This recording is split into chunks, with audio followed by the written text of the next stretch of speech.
Welcome back to Have a Campaign, the D&D series where you can have one of my campaign ideas to adapt or use as is or do whatever you want with. Today's campaign name is My Condolences.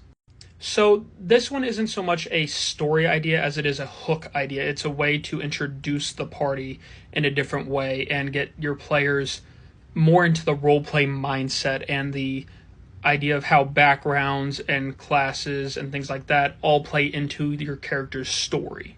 So for this story, my party is going to find themselves at a funeral, and they all know the deceased in some way.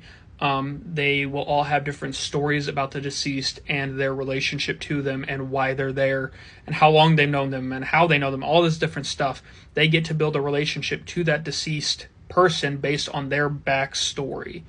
And they come together and start discussing these aspects of the person, and almost they're creating their own NPC by discussion.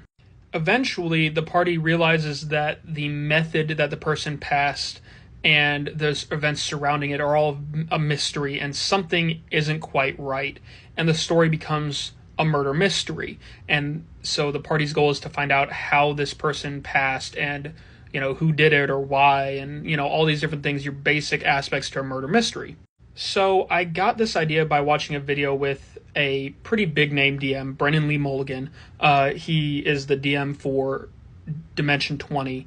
And he was talking about a hook that he used on his party where they were all at a wedding and they knew the bride or the groom somehow, and then there was a big twist and the party, this is how they started their adventure.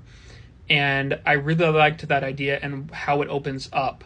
It opens up the party to kind of work together and form a bond around a shared person or shared experience. And I think that's a really good way and a really clever way to start a story. And so I want to give it a shot, but with the funeral idea and the going into a murder mystery story.